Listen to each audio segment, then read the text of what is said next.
बहुत बहुत स्वागत है दोस्तों आप सभी का विकास स्टडी पॉइंट में। दोस्तों इस वीडियो में हम बात करने वाले हैं क्लास 11 का हिंदी, जिसमें हम अव्यक्ति और माध्यम के क्वेश्चंस करने वाले हैं। बहुत सारे बच्चों का डाउट था कि भैया अव्यक्ति और माध्यम के ऊपर आप वीडियोस बनाइए, तो आपके लिए स्पेशल डिमांड पे आ चुका है अव्यक्ति और माध्यम। और इससे पहले मैंने दृश्य लेखन भी करवाया था, आई होप सो आपने देखा होगा, पत्र लेखन भी करवाया था। ठीक है। काव्य संदर्भ सहित व्याख्या यानी कि सब प्रसंग व्याख्या वाले भी क्वेश्चंस करवाए थे, वो चीज ठीक है। इसके साथ साथ शाम तक जो वीडियो आएगी वो आएगी क्वेश्चन आंसर के ऊपर, ठीक है। तो ये सब सारी चीजें हैं, तो आई होप सो वीडियो आप लोग को अच्छा लगता होगा। और चैनल पर अगर नए हैं तो लाइक सब्सक्राइब जरूर कीजिएगा। इस पार्ट में हम क्या क्या चीजें कवर करने वाले हैं उसको पहले देख लेते हैं। सबसे पहले हम बात करने वाले हैं जो प्रश्न उत्तर आते हैं इसमें, खास करके अव्यक्ति और माध्यम के, ठीक है, प्रश्न, ठीक है, जो आते हैं। उसके बाद हम इसमें हम क्या करने वाले हैं, इसमें हम डायरी लेखन के क्वेश्चन करने वाले हैं, क्योंकि डायरी लेखन भी इंपॉर्टेंट है। तीसरे नंबर पर हम क्या करने वाले हैं, प्रतिवेदन करने वाले हैं, ठीक है। प्रतिवेदन क्या होता है जी, ये भी करेंगे। चौथे नंबर पर हम करने वाले हैं कार्यवृत्त, जो कि बार बार आपके पेपर में आता है, कार्यवृत्त। और पांचवें नंबर पे इसी में आता है, एक ऑप्शन देता है कार्यवृत्त करने का या फिर कार्य सूची लिखने का, ठीक है।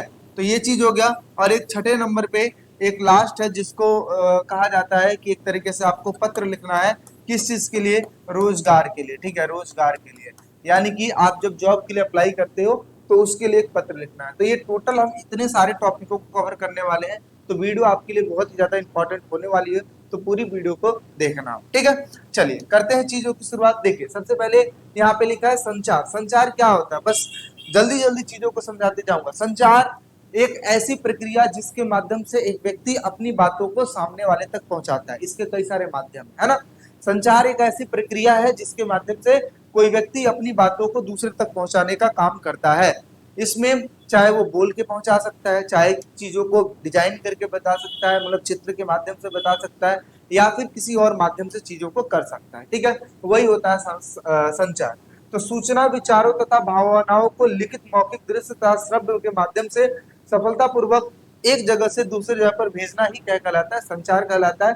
अब देखिए संचार के कुछ तत्व होते हैं, ठीक है। आप कहोगे भैया लिखा हुआ दिखाई नहीं दे रहा है, कोई बात नहीं, या तो आप वीडियो की क्वालिटी बढ़ा लीजिए या फिर जो मैं बोल रहा हूँ बस उसको सुनते रहिएगा। सुनने से चीजें याद होती रहेंगी, क्योंकि कल ही पेपर है। देखिए संचार के तत्व, तत्व देखिए क्या क्या है। यहाँ पर एक व्यक्ति है एक व्यक्ति है, ठीक है। यहाँ पे एक व्यक्ति है, दो व्यक्ति हैं। यहाँ पर ये व्यक्ति क्या कह रहा है, यहाँ पे जो व्यक्ति क्या कह रहा है, संदेश भेज रहा है। क्या भेज रहा है, संदेश, ठीक है। संदेश किसके माध्यम से जाएगा, जाहिर सी बात है कोई भी चीज होगा, जैसे फोन हो गया। जैसे मान लीजिए मैं ही अगर अपने दोस्त के पास कॉल लगाता हूँ तो भेजने वाला कौन है, मैं, ठीक है। यानी कि यहाँ पे अगर देखा जाए संदेश वाहक कौन हो गया, मैं संदेश भेज रहा हूँ। किसके माध्यम से भेज रहा हूँ, फोन के माध्यम से भेज रहा हूँ। किसके पास पहुंच रहा है, मेरे दोस्त के पास फोन कॉल पहुंच रहा है, ठीक है, संदेश पहुंच रहा है। और वो क्या देगा, फीडबैक देगा। फीडबैक का मतलब क्या हुआ, जो भी मैं क्वेश्चन पूछूंगा उसका वो रिप्लाई देगा, ठीक है। और उसके बाद ये स्रोत जो है वो मेरे पास आ जाएगा। कहने का मतलब क्या हुआ, कि फीडबैक के माध्यम से जो भी मैं क्वेश्चन बोला रहूंगा उसका आंसर मुझे मिल जाएगा। ये होता है संचार के तत्व। क्या होते हैं, संचार के तत्व, ठीक। चलिए अब थोड़ा सा और आगे बढ़ते हैं। यहाँ पे देखिए, देखिए क्या लिखा हुआ है यहाँ पे। अभी जो मैंने आपको बताया, ये बच्चा है, इसने अपने दोस्त के पास कॉल मिलाया। तो यहाँ पे जो संचारक हो जाएगा, ये मतलब संचार करने वाला व्यक्ति कौन है, ये बच्चा है। ये क्या भेज रहा है, संदेश भेज रहा है। संदेश क्या भेज रहा है, क्या कल दिवाली मेले में घूमने चले, ये क्वेश्चन पूछा अपने दोस्त से। किस माध्यम से पूछा, इस फोन के माध्यम से पूछा। और इसको हम क्या कहते हैं, रिसीवर यानी कि प्राप्तकर्ता करते हैं। और इसने क्या दिया, रिप्लाई दिया। क्या रिप्लाई दिया, हाँ हाँ जरूर चलेंगे। इसने क्या दिया, फीडबैक दिया। और फीडबैक किसके पास पहुंच गया, इस बच्चे के पास पहुंच गया। ये जो पूरा प्रोसेस है, इसी प्रोसेस को हम क्या कहते हैं, संचार के तत्व बोलते हैं, संचार के कंपोनेंट्स बोलते हैं। तो यही सारे कंपोनेंट्स हैं, ठीक है। चलिए ये बस चीजों को समझा रहा हूं, बाकी अभी मैं आपको दिखाऊंगा क्वेश्चन आंसर किस तरीके से पूछे जाते हैं। अब यहाँ पे समझिए कि चार तरीके। एक होता है अंतर व्यक्तित्व संचार, दूसरा होता है अंतर व्यक्तित्व संचार। एक अंत होता है, एक अंतर होता है। अंत और अंतर में क्या अंतर होता है समझिए। एक व्यक्ति जो बैठकर खुद ही चिंतन मनन कर रहा है कि भाई मुझे क्या करना चाहिए, मुझे क्या नहीं करना चाहिए, है ना, इस प्रकार से वो चिंतन मनन कर रहा है, तो आप ये समझिए कि उसको कहते हैं अंत व्यक्तित्व, यानी कि वो खुद से ही आपस में बात कर रहे हैं। लेकिन अगर यही व्यक्ति किसी दूसरे व्यक्ति से बात कर रहा है, इसको हम कहते हैं अंतर व्यक्तिक, ठीक है, संचार इसको कहते हैं। इसके साथ साथ तीसरा जो प्रकार है संचार का, वो हो जाएगा समूह संचार, जिसमें क्या होता है, एक व्यक्ति कई सारे लोगों से बात करता है, दूसरा व्यक्ति भी कई सारे लोगों से बात करता है, और इसी तरीके से आपस में सारे लोग मिलकर जो कम्युनिकेशन करते हैं उसी को हम कहते हैं सामूहिक या फिर समूह संचार बोलते हैं, ठीक है। अगला होता है जनसंचार। जनसंचार का मतलब होता है कि एक ऐसा माध्यम जिसके माध्यम से एक व्यक्ति सूचना बहुत सारे लोगों तक फैलाता है। फॉर एग्जांपल के लिए जैसे आप लोग वीडियो देख रहे हो, ठीक है, मैं यहाँ पे वीडियो शूट कर रहा हूँ, अकेला हूँ, वीडियो शूट कर रहा हूँ, लेकिन मेरी वीडियो को बहुत सारे बच्चे देख रहे हैं, तो ये क्या हो जाएगा, जनसंचार हो जाएगा, ठीक है। यानी कि जैसे आप देखते हो न्यूज एंकर, अगर कोई न्यूज बताना होता है तो टीवी चैनलों के माध्यम से वो चीजों को बताते हैं और सारे लोगों के पास फैल जाता है ये बातें, ठीक है। इसी को हम क्या कहते हैं, जनसंचार कहते हैं। क्या बोलते हैं भाई, जनसंचार कहते हैं। आई होप सो आपको समझ में आया होगा, ठीक है। चलिए आगे बढ़ते हैं। अगला क्या है, होता है एक होता है मौखिक, दूसरा होता है अमौखिक संचार। एक होता है मुंह से बोलकर संचार करना, दूसरा होता है बिना बोले बात को समझना, ठीक है। अभी हम आगे देखेंगे। चलिए यहाँ पे देखिए अगला क्या लिखा हुआ है भाई, अगला लिखा हुआ है, अब कई बार ऐसा होता है कि जनसंचार के पारंपरिक जो माध्यम है, जैसे दृश्य माध्यम हो गया, जिसमें आता है शिलालेख, गुफा, चित्र, मूर्ति। आप कहीं गए हो घूमने, वहां पे आपने मूर्ति देखा, वहां पे कोई चीज बनी हुई आपने देखा, आपको बहुत ही अच्छा लगा, यानी कि उसके माध्यम से भी आपको सूचनाएं मिली, ये भी एक प्रकार का संचार का माध्यम है। वो एक होता है श्रव्य माध्यम। श्रव्य माध्यम का मतलब क्या होता है, सुनना, जैसे कहानी सुनना, कथा सुनना, गीत सुनना, ये सब चीजें आ जाती हैं। एक होता है दृश्य और शब्द दोनों, यानी कि जैसे हम टीवी पे नाटक देखते हैं तो देखते भी है, देखने के साथ साथ सुनते भी हैं, ठीक है, तो ये भी एक प्रकार का माध्यम है। यानी कि जनसंचार के पारंपरिक माध्यम तीन होते हैं। कौन कौन से होते हैं भाई, पहला हो गया दृश्य माध्यम, जिसमें हमने सिर्फ दृश्य देखा, फॉर एग्जाम्पल कहीं आप गए, कोई चीज लिखा हुआ है, आप उसको पढ़ लिए, उसे कहते हैं दृश्य माध्यम। दूसरा होता है श्रव्य माध्यम। श्रव्य मतलब होता है सुनना, जैसे आप कहानी सुने, कथा सुने, ये सब हो गया श्रव्य माध्यम। एक होता है दृश्य, जिसमें नाटक करके दिखाया जाता है, जिसमें देखना और सुनना दोनों होता है, ठीक है। एक होता है जनसंचार का आधुनिक माध्यम, जहाँ पे आप देखते हो इंटरनेट के माध्यम से बहुत सारी चीजों को फैलाया जाता है। फॉर एग्जाम्पल जैसे रेडियो के द्वारा, अखबार के द्वारा, इंटरनेट के द्वारा, टेलीविजन के द्वारा, तो ये सब एक प्रकार के क्या हो गए, कम्युनिकेशन के माध्यम हो गए, ठीक है।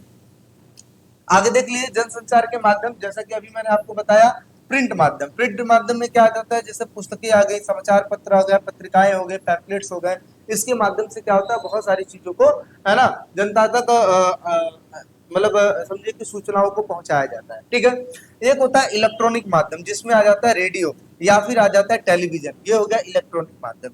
एक होता है इंटरनेट माध्यम, जिसमें आ जाता है बहुमुखी माध्यम, जैसे समाचार पत्र के साइट, टेलीविजन साइट या फिर गूगल, ये सब चीजें इसमें आ जाती है। यानी कि जिसमें जितनी भी चीजें वर्ल्ड वाइड चलती है, फॉर एग्जाम्पल जैसे इंटरनेट माध्यम के द्वारा आप बैठे बैठे कहीं की भी सूचना इकट्ठा कर सकते हो, कहीं की सूचना निकाल सकते हो, तो ये हो गया अपना इंटरनेट माध्यम।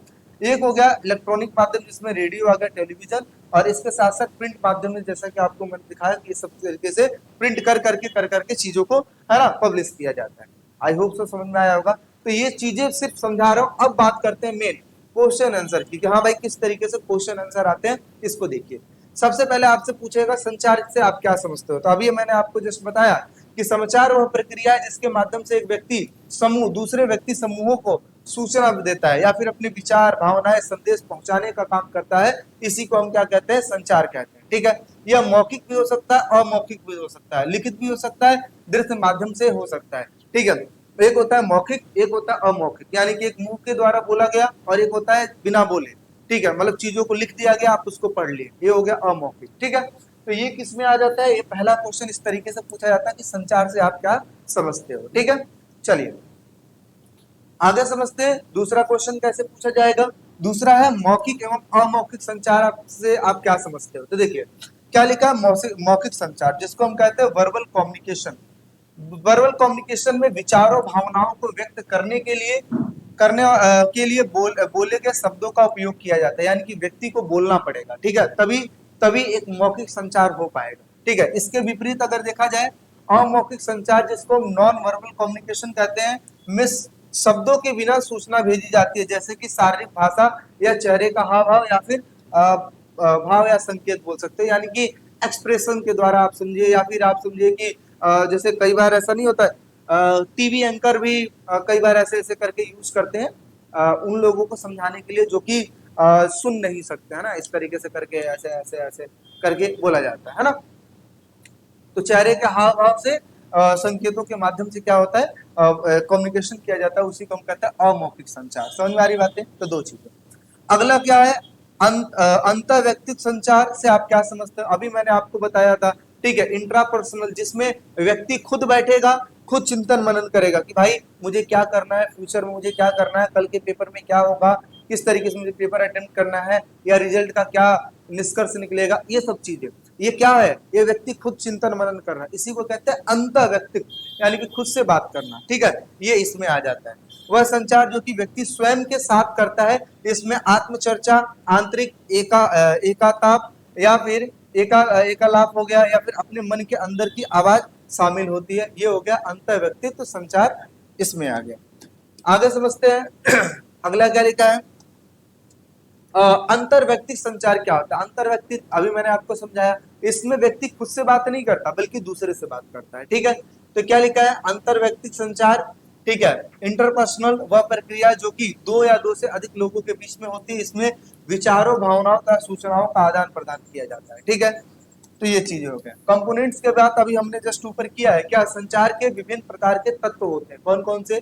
पहला होता है प्रेषक, प्रेषक का मतलब होता है सेंडर, मैंने बताया था ना, ये दो व्यक्ति हैं, ठीक है, एक दो व्यक्ति बोलो, दो बच्चा बोलो, इसने क्या किया इसने संदेश को भेजा, तो ये जो संदेश भेजने वाला है इसी को हम क्या कहते हैं, प्रेषक बोलते हैं, ठीक है। प्रेषक, प्रेषक बोलेंगे, प्रेषक को इंग्लिश में हम क्या बोलते हैं, सेंडर बोलेंगे। इसने क्या सेंड किया, इसने सेंड किया मैसेज, ठीक है, ठीक है, इसने क्या सेंड किया, मैसेज सेंड किया। मैसेज किसके माध्यम से सेंड किया, तो इसने मैसेज जो माध्यम यूज किया, फॉर एग्जांपल मोबाइल यूज किया। फिर इसके बाद क्या जाएगा, ये जाएगा प्राप्तकर्ता के पास, प्राप्तकर्ता क्या करेगा, यानी कि जो रिसीवर है वो क्या करेगा, इस बातों को सुनेगा, सुनने के बाद क्या सेंड करेगा, फीडबैक, ठीक है, क्या सेंड करेगा, फीडबैक सेंड करेगा। किसके पास फीडबैक जाएगा, ये जाएगा प्रेषक के पास। यानी कि अगर देखा जाए तो ये जो प्रक्रिया है, इसी प्रक्रिया को हम इसके कंपोनेंट्स भी कहते हैं। तो देखिए, प्रेषक हो गया, सेंडर हो गया, माध्यम हो गया, प्राप्तकर्ता हो गया, फीडबैक हो गया, और शोर का मतलब क्या होता है कि ये जो कुछ भी बाधाएं इसके बीच में होती है। अब ऐसा तो है नहीं कि आप जो बात करो वो सीधा सीधा हो जाएगा, जाहिर सी बात है बीच में बहुत सारे शोर आएंगे। तो क्या लिखा है, कोई भी बाधा जो कि संचार प्रक्रिया के लिए बाधित है, यानी कि रुकावटें पैदा करती है, वो भी इसके कंपोनेंट्स में आ जाएंगे। तो टोटल हमने इस तरीके से हमने बात कर ली कि 6 प्रकार के तत्व हैं जो कि संचार के, ठीक।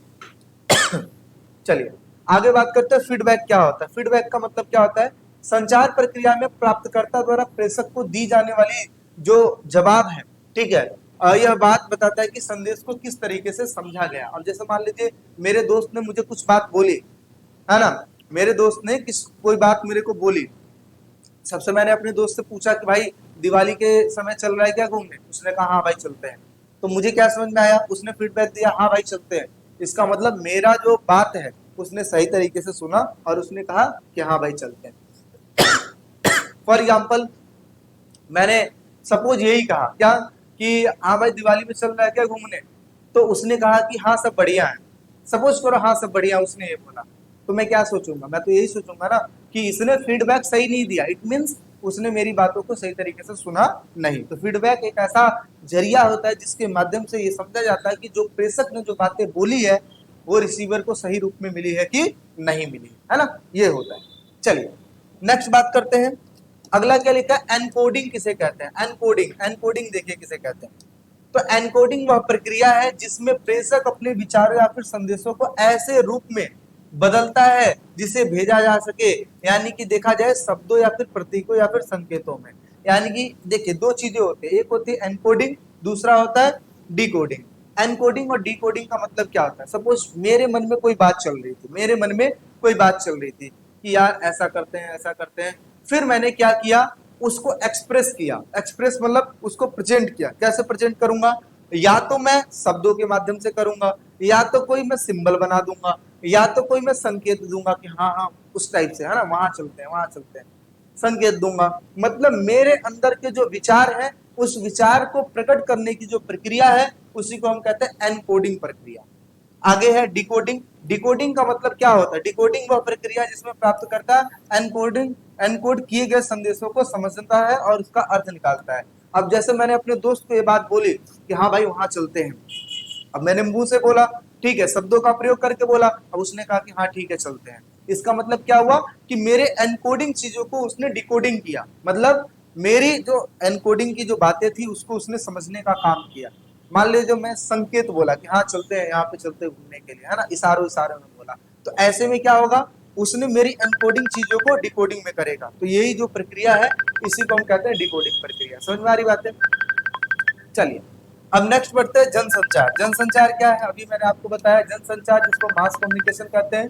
मास कम्युनिकेशन वह प्रक्रिया है जिसमें एक संदेश को बड़े और विधिक दर्शकों तक पहुंचाने के लिए विभिन्न माध्यमों जैसे समाचार पत्र, रेडियो, टेलीविजन, इंटरनेट का यूज किया जाता है। जनसंचार मास कम्युनिकेशन जिसमें एक व्यक्ति बोलता है और उसके साथ साथ बहुत सारे लोगों में उस मैसेज को स्प्रेड किया जाता है, यानी कि फैलाया जाता है। इसी को हम कहते हैं जनसंचार यानी कि मास कम्युनिकेशन। ठीक है, चलिए नेक्स्ट बढ़ते हैं अगले क्वेश्चन की तरफ चलते हैं। अगला क्वेश्चन है जनसंचार के आधुनिक माध्यम कौन से? तो जनसंचार के आधुनिक माध्यम में शामिल है क्या? टेलीविजन, रेडियो, समाचार पत्र, पत्रिकाएं, internet, website, social media, blog, cinema, ये सब चीजें इसमें शामिल होती है। ठीक है, आगे समझते हैं अखबारी पत्रकारिता को अस्तित्व में आए हुए कितने वर्ष हुआ, यानी कि जो अखबार वगैरह जो पब्लिश किए जाते हैं उसको अस्तित्व में आए हुए कितना टाइम हुआ? तो देखिए कहा जाता है 200 साल से अधिक हो गया है, और इसकी जो शुरुआत की गई थी 1780 में की गई थी, और जो प्रकाशित किया गया था उसका नाम था बंगाल गजट। ठीक है, इस चीज को प्रकाशित किया गया था, और यही जो अखबारी पत्रकारिता है लमसम 200 साल हो गया इसको आए हुए। ठीक है, चलिए अगले क्वेश्चन की तरफ चलते हैं। अगला क्वेश्चन लिखा है भारत में पत्रकारिता की शुरुआत कब और किसने की थी? तो 1780 में जेम्स ऑगस्टिन हिक्की ने की थी, जिसका नाम था, जिनके द्वारा बंगाल गजट नाम की पत्रकार समाचार पत्र को प्रकाशन किया गया था। वही सेम क्वेश्चन है, बस थोड़ा सा अलग है, इसमें नाम है अगस्टस, ठीक है हिक्की करके। चलिए आगे बात करते हैं। आजादी से पूर्व के दो पत्रों एवं पत्रकारों तथा पत्रिकाओं का नाम बताइए। तो आजादी से पहले जो दो पत्रकार थे उनका नाम था राजा राम मोहन राय, दूसरा बाल गंगाधर तिलक। ठीक है, और दो पत्रिकाएं हो गई, जैसे एक का नाम होगा संवाद कौमुदी, और इसके अलावा केसरी, जो कि बाल गंगाधर तिलक इसके वो थे एंकर। ठीक है, चलिए आगे समझते हैं। अगला है स्वतंत्रता के बाद के दो पत्रकारों और पत्रिकाओं के नाम बताइए। तो स्वतंत्रता के बाद, आजादी से पहले अभी हमने बात कर लिया, आजादी के बाद हम देखते हैं सुखवंत सिंह, कुलदीप नैयर, ये आजादी के बाद के पत्रकार हैं। और पत्रिकाएं कौन सी हैं? इंडिया टुडे हो गई और आउटलुक हो गया। ठीक है, तो ये पत्र मतलब समझो कि समाचार पत्र है। अगला समझते हैं, ये क्वेश्चन बार बार आता है, रेडियो का। रेडियो का आविष्कार किसने किया था? रेडियो का आविष्कार जो है गुगली लमो मार्कोनी ने किया था। ठीक है, आप इसका शॉर्ट फॉर्म में मार्कोनी भी याद कर सकते हो। हालांकि जगदीश चंद्र बोस को भी रेडियो का विज्ञान जनक माना जाता है, तो चाहे जगदीश चंद्र बोस का लिख देना चाहे इनका लिख देना। ठीक है, ऑल इंडिया रेडियो की स्थापना किसने की थी, जिसको AIR की बात करते हैं? तो ये कब हुआ था? 1936 में इसकी स्थापना की गई थी। भारत में टेलीविजन की शुरुआत कब की गई थी? ये की गई थी 15 सितंबर 1959 में, जो भारत में टीवी की शुरुआत की गई थी। चलिए आगे समझते हैं। अगला क्वेश्चन आ गया आपके सामने, क्या लिखा हुआ है कि सिनेमा का आविष्कार किसने किया, है ना? सिनेमा का आविष्कार किसने किया? सिनेमा का आविष्कार लुइस आगस्टेन लूमियर ने इसका आविष्कार किया था। ठीक है, भारत में पहली फिल्म बनाने का श्रेय किसका जाता है? दादा साहब फाल्के को जाता है। ये क्वेश्चन ज्यादा इंपॉर्टेंट है। भारत में पहली मूक फिल्में कब बनी थी और इसका नाम क्या था? 1913 में बनाई गई थी, और इनका नाम था राजा हरिश्चंद्र। ठीक है, मूक फिल्में क्या होती है? जिसमें आवाज नहीं था। ठीक है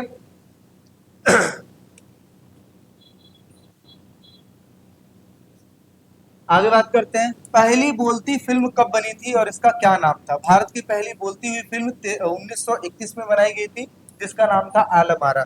याद करके रखिएगा, दोनों चीज इंपॉर्टेंट है, एक पहली फिल्म, दूसरा दूसरा पूछा जाता है आपसे कि वो फिल्म जिसमें आवाज वगैरह सब चीज थी, तो आलमारा बनेगी।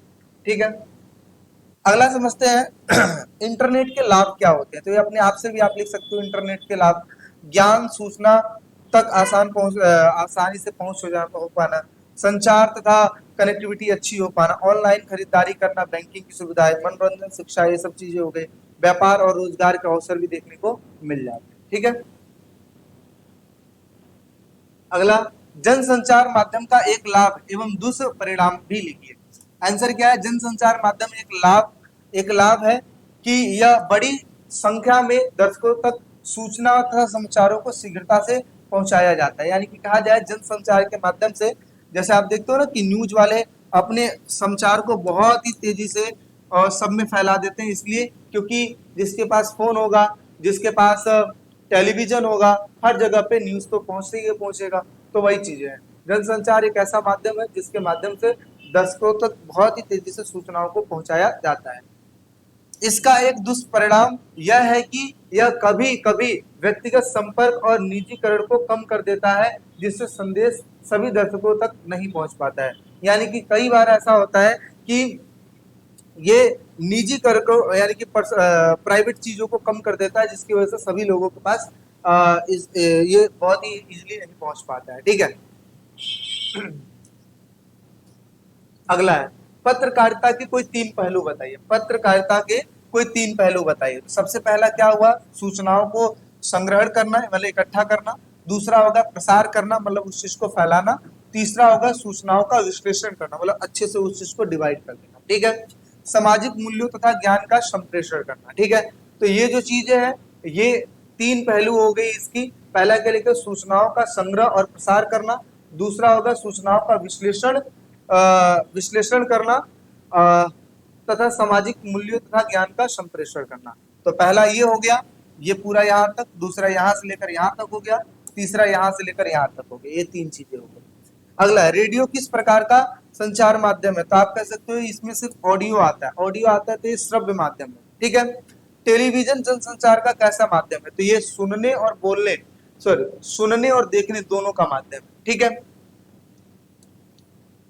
आगे क्या लिखा हुआ है?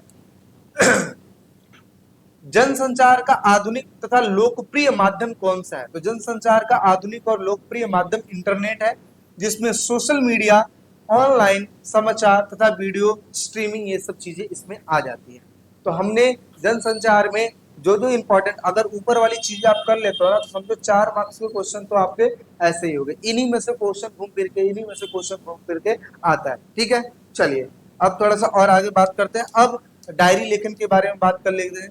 डायरी लेखन में देखिए, पहली बात आती है डायरी लेखन है क्या? तो डायरी लेखन क्या है? डायरी लेखन एक कलात्मक प्रक्रिया है जिसमें व्यक्ति अपने दिन भर के अनुभव, विचारों तथा भावनाओं को लिखता है। यह एक प्रकार का व्यक्तिगत तथा गोपनीय रिकॉर्ड होता है।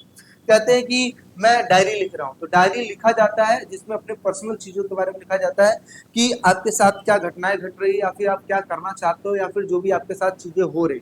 ठीक है, अच्छी हो बुरी हो, या उन चीजों के बारे में लिखा जाता है। तो कहा जाता है एक प्रकार का व्यक्तिगत चीज होती है और ये गोपनीय भी होती है।